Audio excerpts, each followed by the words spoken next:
Series शुरू होती है सियोंग नाम के एक लड़के से जो इस सीरीज का हीरो होता है।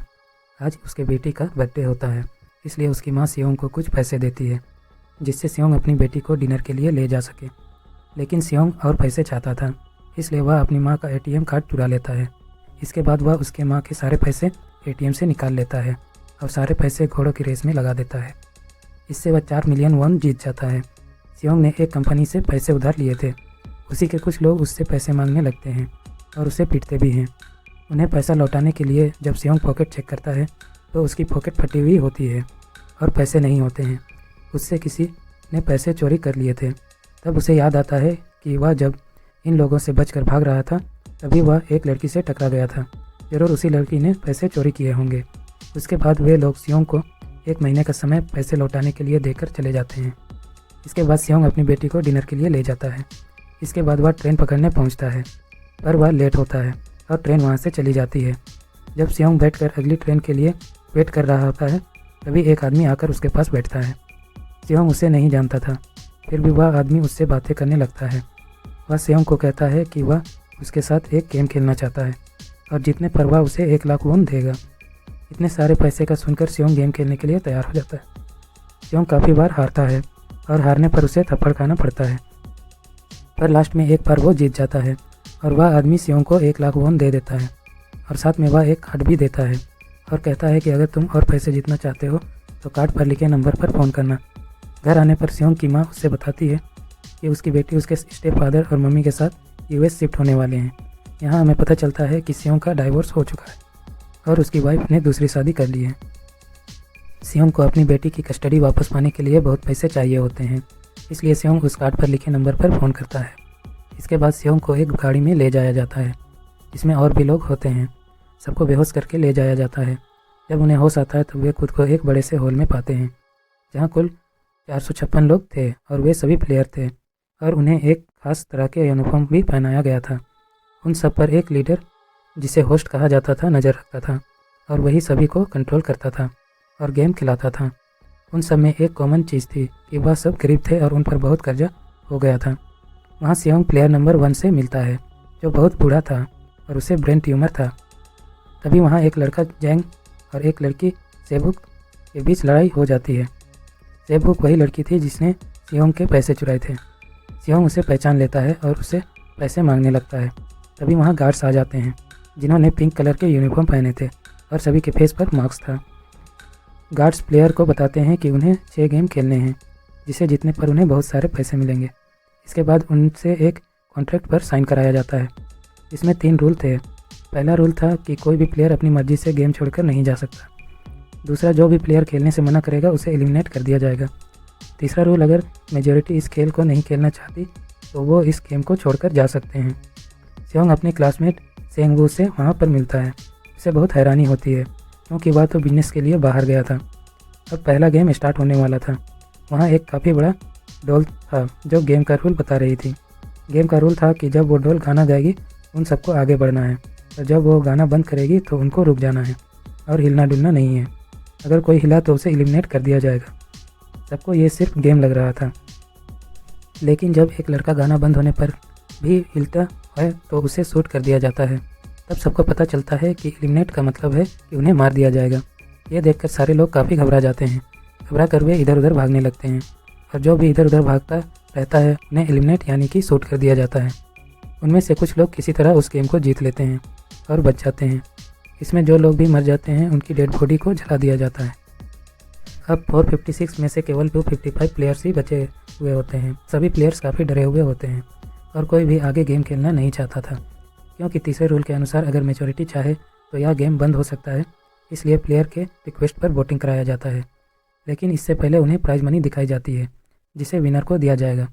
लेकिन अगर ये गेम स्किप हो जाता है तो ये सारे पैसे मरे हुए लोगों की फैमिली को मिल जाएंगे। ये प्राइस टोटल 45 बिलियन वॉन होता है। इसके बाद वोटिंग होती है क्योंकि मेजॉरिटी इस गेम को खेलना नहीं चाहती थी, इसलिए गेम को स्टॉप कर दिया जाता है।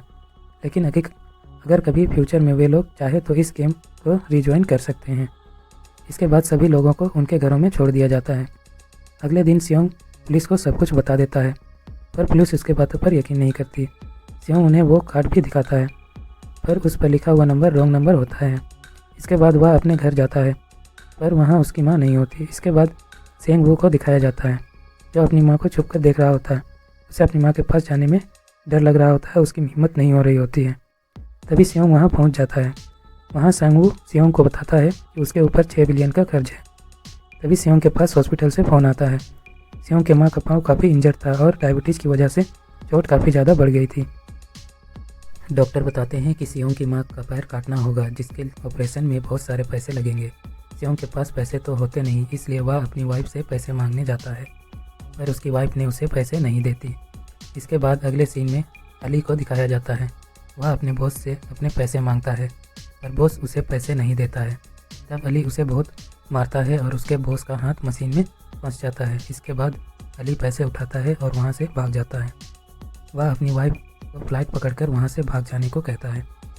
इसके बाद सेब्यूक एक एजेंट से मिलती है, क्योंकि उसे अपनी माँ को अपने पास लाना था, जिसके लिए बहुत सारे पैसे लगने वाले थे। सेब्यूक का छोटा भाई भी होता है। इससे वो प्रॉमिस करती है कि वह माँ को अपने पास लेकर आएगी और उसे भी ऑर्फन एज होम से ले जाएगी। इसके बाद एक पुलिस ऑफिसर को दिखाया जाता है, जिसका भाई काफ़ी समय से मिसिंग होता है। वह ऑफिस अपने भाई के घर छानबीन के लिए जाता है, जहां उसे पता चलता है कि उसका भाई काफ़ी समय से घर नहीं आया। उसे वहां एक कार्ड भी मिलता है। ये वैसा ही कार्ड होता है जिसे उसने पुलिस स्टेशन में सियोंग के पास देखा था।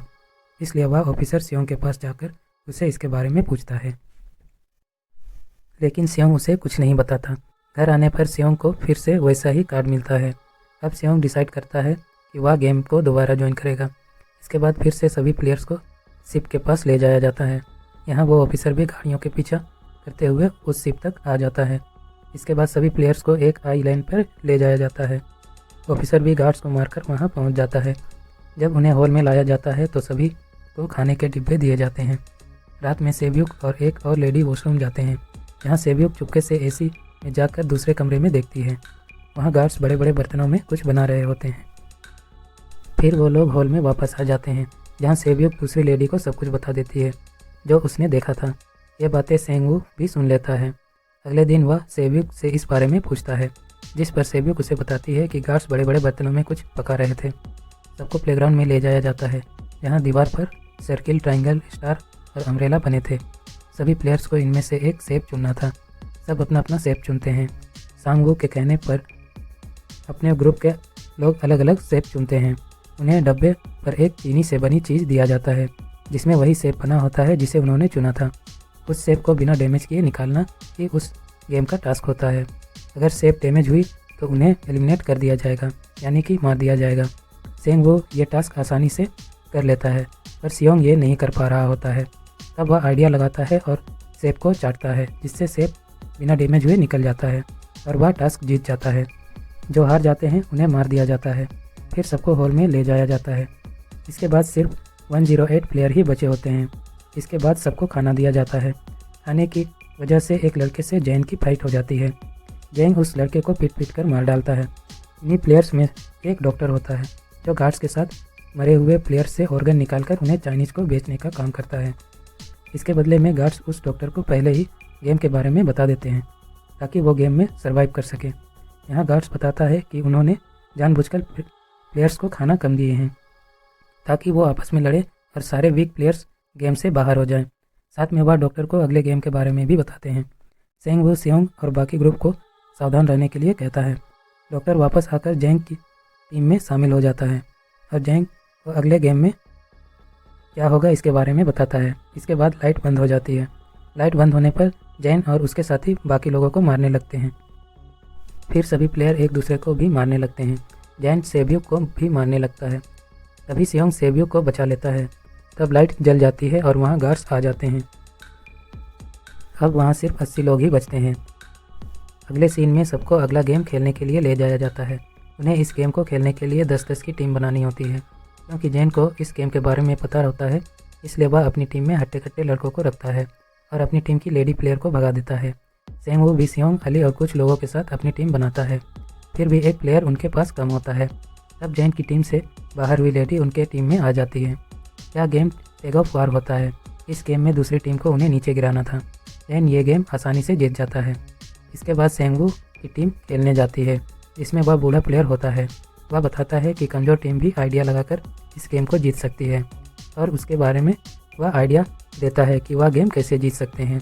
फिर दिखाया जाता है कि सब बचे हुए प्लेयर हॉल में आ जाते हैं और सियोंग की टीम भी जीत गई होती है। कुछ देर बाद लाइट बंद होने वाली होती है। तब सियोंग का ग्रुप डिसाइड करता है कि वे एक एक करके पहरा देंगे। जेंग की टीम में खतरनाक लोग होते हैं, इसलिए जेंग को भी अब अपने टीम मेंबर से डर लगने लगता है। अगले सीन में डॉक्टर और गार्ड्स मिलकर एक डेड बॉडी से ऑर्गन निकाल रहे थे, जिसे गार्ड्स नंबर 28 और 29 को डिलीवरी करना था। इसमें 29 नंबर गार्ड वही ऑफिसर था जो चुपके से वहां आ गया था। ऑर्गन लेकर गार्ड नंबर 28 और 29 एक टनल से जाते हैं जो वीआईपीज़ की होती है और रास्ते में कई सारे बॉम्ब फिट किए थे ताकि वहां से निकलने के बाद टनल को ब्लास्ट करके उड़ाया जा सके। वह ऑफिसर नंबर 28 से काफ़ी कुछ पूछता है, जिससे नंबर 28 को उस पर शक होने लगता है। वह ऑफिसर से मास्क हटाने को कहता है। ऑफिसर मास्क हटाता है और नंबर 28 पर गन पॉइंट कर उससे अपने भाई के बारे में पूछता है। तब नंबर 28 लीडर के बारे में बताता है कि लीडर के ऑफिस में सारी इन्फॉर्मेशन मिल जाएगी। इसके बाद ऑफिसर उसे गोली मार देता है। इधर डॉक्टर गार्ड्स से अगली गेम के बारे में पूछता है, पर इस बार गार्ड्स को भी अगले गेम के बारे में पता नहीं होता। तब डॉक्टर गुस्से में आकर एक गार्ड को मार देता है। दूसरा गार्ड डॉक्टर का पीछा करने लगता है और वे दोनों प्लेग्राउंड में आ जाते हैं। जब गार्ड उस डॉक्टर को मारने वाला होता है तभी वहाँ लीडर आ जाता है और गार्ड और डॉक्टर दोनों को मार देता है। फिर जांच के दौरान उन्हें नंबर 28 की बॉडी मिलती है, जिससे उन्हें पता चलता है कि आइलैंड में कोई घुस गया है। अगले सीन में ऑफिसर लीडर के ऑफिस में पहुंच जाता है और जब वह ऑफिसर रिकॉर्ड चेक करता है तब उसे पता चलता है कि उसका भाई यहाँ आया था और गेम के विनर में से एक था। अगले सीन में सबको अगले गेम के लिए अपना अपना पार्टनर चुनने को कहा जाता है। सभी अपना पार्टनर चुन लेते हैं और फिर सभी प्लेयर्स को 10-10 मार्बल दिए जाते हैं। गेम का रूल होता है कि एक प्लेयर को अपने पार्टनर से पूरे मार्बल जीतने होंगे, वो भी बिना जोर जबरदस्ती के, और जिसके पास मार्बल खत्म हो जाएंगे उसे एलिमिनेट यानी कि मार दिया जाएगा। सेंगवो और Ali odd and even game खेलते हैं, जिसमें अली सारे मार्बल जीत जाता है। बस एक मार्बल ही सेंगवो के पास बचता है। तब सेंगवो अली को अपनी बातों में फंसा देता है और धोखे से उसके मार्बल ले लेता है और गार्ड्स को कहता है कि उसने बिना जोर जबरदस्ती के मार्बल ले लिए, इसलिए वह जीत गया। और इधर जब अली मार्बल चेक करता है तो उसके पास सिर्फ पत्थर होते हैं और उसे गार्ड मार देता है। इधर प्लेयर 1 की हालत ख़राब हो रही थी। बहुत मुश्किल से सियोंग उसे खेलने के लिए मना लेता है। वे दोनों भी इवन ओड गेम खेलते हैं, पर प्लेयर 1 के सारे मार्बल जीतने लगता है, पर अंत में वह अपनी बीमारी के कारण ये भूल जाता है कि उसने क्या चुना था। उसके इस कमजोरी का फ़ायदा उठाकर सियोंग उससे सारे मार्बल जीत लेता है। अब उस बूढ़े प्लेयर के पास सिर्फ एक मार्बल बचा होता है। तभी उसकी हालत ख़राब होने लगती है और वह इधर उधर घूमने लगता है। तब सियोंग उससे रिक्वेस्ट करने लगता है कि वह एक और गेम खेल ले। तब वह बूढ़ा आदमी सियोंग से कहता है कि तुमने धोखे से सारे मार्बल मुझसे ले लिए, ये मुझे पता है, और वह सियोंग पर तरस खाकर उसे वो आखिरी मार्बल भी दे देता है। इधर सेव्यूक और उसकी फ्रेंड भी एक गेम खेलते हैं। उनकी गेम ये होती है कि जो मार्बल को दीवार के नज़दीक फेंकेगा वह जीतेगा। सेव्यूक मार्बल को दीवार के काफ़ी करीब फेंकती है, पर उसकी फ्रेंड जानबूझकर मार्बल को कुछ ही दूर में फेंकती है। वह सेव्यूक को बचाना चाहती थी क्योंकि सेव्यूक का एक छोटा भाई था, पर उसका अपना कोई नहीं था। फिर सेव्यूक के फ्रेंड को मार दिया जाता है। फिर सभी विनर्स को हॉल में ले जाया जाता है। दूसरी तरफ लीडर को एक डेड बॉडी में से उस ऑफिसर की आईडी मिलती है। तभी सारे वीआईपीज़ भी आ जाते हैं और लीडर उन्हें लेने के लिए जाता है। सारे वीआईपीज़ को उसके रूम में ले जाया जाता है। इसके बाद लीडर इस बारे में अपने मेन बॉस को बताता है। मेन बॉस कौन होता है ये आगे रिवील होगा। अगले दिन सबको 5वें गेम खेलने के लिए ले जाया जाता है, जहाँ पर 1 से 16 नंबर तक के प्लेट होते हैं। सबको अपना अपना नंबर चुनना होता है। सियोंग कंफ्यूज होता है कि वह 1 नंबर ले या 16। तभी एक और प्लेयर आता है और 1 नंबर लेने का कहता है, क्योंकि वह कभी भी फर्स्ट नहीं आया था। सियोंग उसे 1 नंबर लेने देता है और वह 16 नंबर ले लेता है। इसके बाद सबको गेमिंग जोन में लाया जाता है। यहाँ एक ब्रिज होता है जिसमें सिंपल ग्लास और टेम्पर्ड ग्लास लगे थे। सिंपल ग्लास कमज़ोर होता है, जबकि टेम्पर्ड ग्लास में 2 लोगों को आराम से रखा जा सकता था। इन्हीं से होकर उन्हें एक किनारे से दूसरे किनारे तक जाना था। उस ब्रिज को पार करने में एक एक करके सब मरने लगते हैं। वहाँ एक आदमी था जिसे पता था कि टेम्पर्ड ग्लास को पहचानना कैसे है। वह टेम्पर्ड ग्लास को पहचान सकता था और वह टेम्पर्ड ग्लास को पहचान कर आगे बढ़ने लगता है और बाकी उसके पीछे पीछे आते हैं। लेकिन लीडर को इस बात का पता चल जाता है और वह लाइट ऑफ करवा देता है ताकि वह ग्लास ना पहचान सके। लास्ट में एक ग्लास बचता है, तभी टाइम खत्म होने लगता है।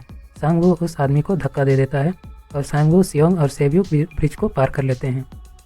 तब ब्रिज के सारे ग्लास टूटने लगते हैं और टूटे ग्लास से सेब्यूक बुरी तरह चोटिल हो जाती है। दूसरी तरफ वह ऑफिसर एक वीआईपी को बेहोश कर भागने लगता है। लीडर को यह पता चल जाता है। वह उसका पीछा करता है और एक आइलैंड पर उसे पकड़ लेता है। ऑफिसर उस पर गोली चला देता है। तब वह लीडर अपना मास्क उतारता है। तब ऑफिसर देखता है कि लीडर उसी का भाई होता है जिसे खोजने के लिए वह वहाँ पर गया था। उसके बाद लीडर ऑफिसर को शूट कर देता है। अगले सीन में सेब्यूक को दिखाया जाता है जो काफ़ी इंजर्ड हो गई थी। इसके बाद तीनों प्लेयर्स को डिनर के लिए ले जाया जाता है और तीनों को एक एक चाकू दिया जाता है। सियोंग सेब्यूक की हालत जान जाता है और कहता है कि वह सेंगवू को मार देगा और दोनों गेम जीतकर पैसे बांट लेंगे। तब सेब्यूक कहती है कि उसका एक छोटा भाई है, हम दोनों में से जो भी जिंदा बचेगा उसे दोनों के फैमिली का ख्याल रखना होगा। सेब्यूक की हालत और ख़राब हो रही थी, इसलिए सियोंग मदद लाने के लिए गेट की तरफ जाता है। तभी मौका पाकर सेंगवू सेब्यूक को मार देता है। फिर अगले दिन उन दोनों को आखिरी गेम खेलने के लिए ले जाया जाता है। इस गेम का नाम होता है स्क्विड गेम। इसमें एक प्लेयर को आगे बढ़ना होता है और दूसरे प्लेयर को उसे किसी भी तरह रोकना होता है। दोनों में काफ़ी फाइट होती है और सेंगवू बहुत ज़्यादा इंजर्ड हो जाता है। तभी सियोंग कहता है कि मैं इस गेम को रोकना चाहता हूँ और सेंगवू को अपने साथ चलने के लिए कहता है, और सेंगवू खुद को चाकू मार लेता है और सियोंग इस गेम को जीत जाता है। इसके बाद सियोंग को उसके घर पर छोड़ दिया जाता है। उसके पास एक एटीएम कार्ड भी था। जब वह उस एटीएम कार्ड को चेक करता है तो उसमें पूरी प्राइज मनी आ गई होती है। इसके बाद सियोंग अपने घर जाता है। तब तक उसकी मम्मी का डेथ हो चुका होता है। कुछ समय बाद सियोंग को एक फूल बेचने वाली औरत एक वैसा ही कार्ड देती है जो गेम खेलने के लिए पहले उसे मिला था। उसमें एक एड्रेस लिखा था। सियोंग वहाँ जाता है। वहाँ उसे पता चलता है कि यह सारा गेम वह बूढ़ा प्लेयर 1 चला रहा था। वहीं वहाँ का मेन बॉस होता था। वह बूढ़ा आदमी कहता है कि वह लाइफ से बोर हो चुका था और एक्साइटमेंट के लिए उसने यह गेम बनाया था ताकि लोगों को मरता हुआ देखकर एंजॉय कर सके। और उसने गेम में पार्टिसिपेट किया क्योंकि गेम देखने से ज़्यादा खेलने में मज़ा आता है। फिर उस बूढ़े आदमी की मौत हो जाती है। इसके बाद सियोंग सेब्यूक के छोटे भाई के पास जाता है। उसे वह सेंगवू के मदर के पास ले जाता है और उसका ख्याल रखने को कहता है। साथ में उसे एक पैसों से भरा बैग भी देता है। इसके बाद सियोंग को स्टेशन पर वही स्ट्रेंजर दिखाई देता है जो मूवी के शुरू में सियोंग से मिला था। सियोंग उसका पीछा करता है पर उसे पकड़ नहीं पाता। उसे वह कार्ड मिल जाता है। उस पर फ़ोन करने पर आगे से उसे धमकी मिलती है कि प्लेन से वह वहाँ से चले जाए, पर सियोंग उनसे कहता है कि वह वहाँ पे आ रहा है और मूवी यहीं ख़त्म हो जाती है। तो लाइक और शेयर ठोक दीजिए महाकाल का